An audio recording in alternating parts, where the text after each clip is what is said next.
John Alimo, 6'2", 240. Current personal records right now, 600-pound squat, 400-pound bench, 650 deadlift for almost a 1,700 total. I was always an athlete my whole life. I always played basketball all throughout my whole life, probably from like 4 till about 19, 20 years old. I played a year in college.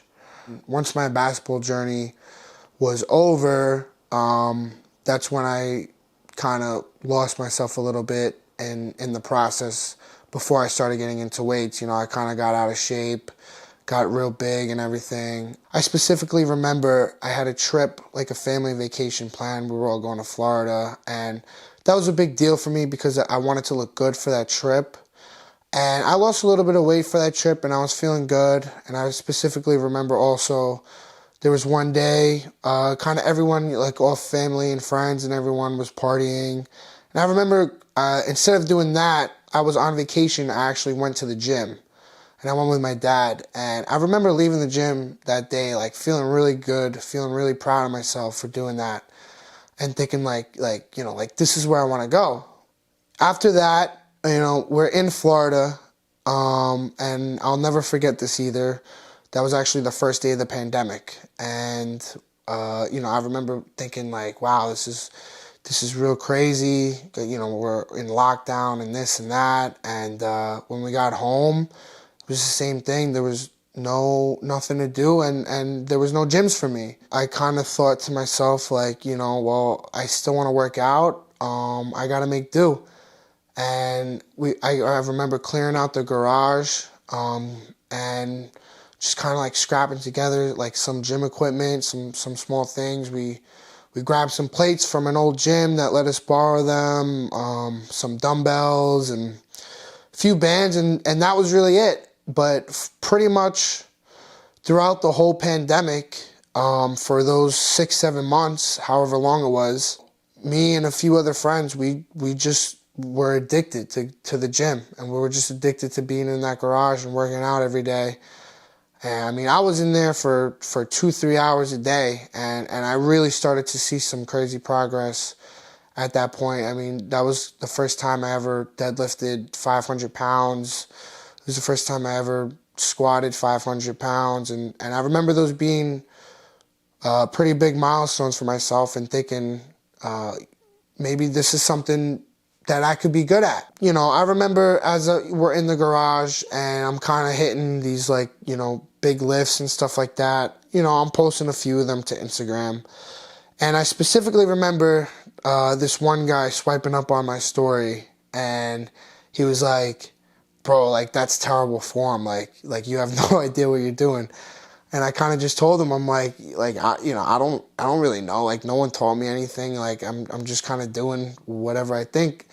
He's like, you need a coach. I'm like, yeah, I would love to get a coach. But I don't know anything. Like I don't know how to find a coach. I don't even know if there are any gyms for this. So he actually linked me to a coach.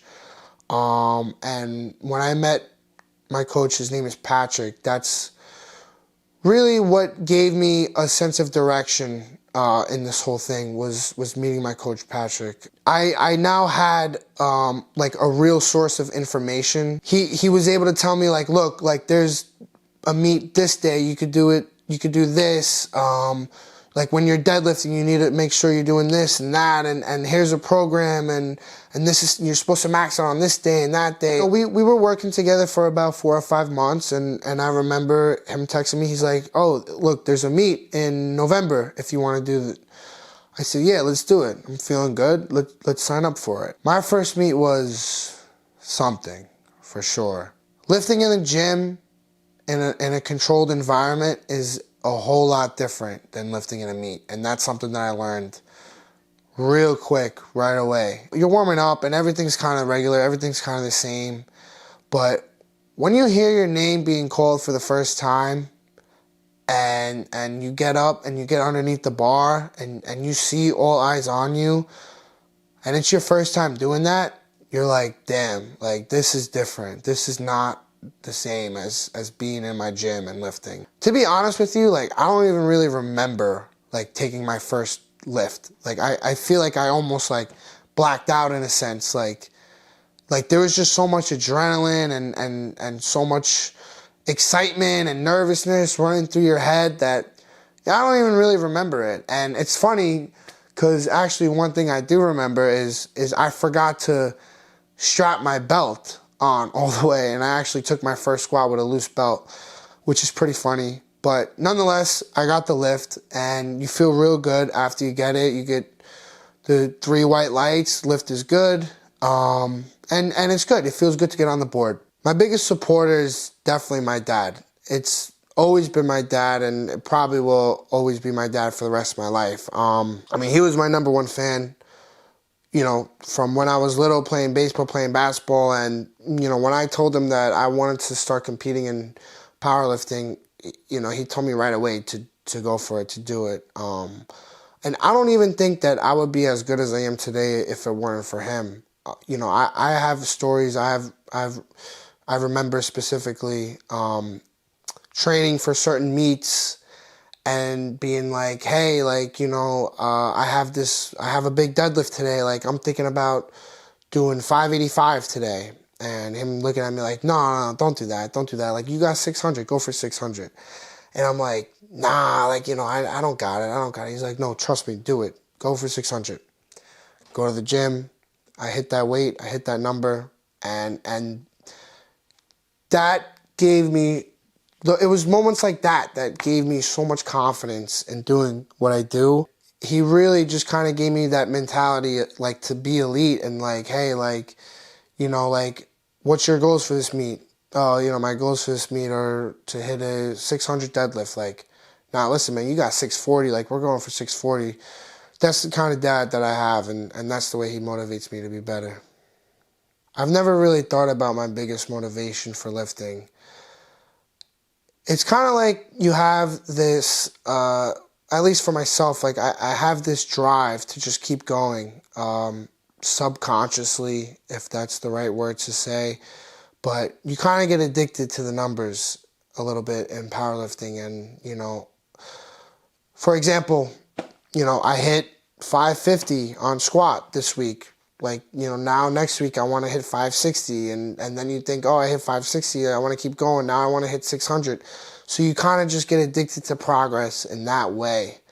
And even though, you know, we beat up our body with what we do, and it may not be the greatest sport to continue long term, it's really a sport about self-progress.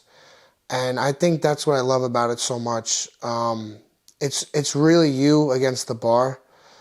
And it's scary in a sense that you're attempting to do something that you've never done before.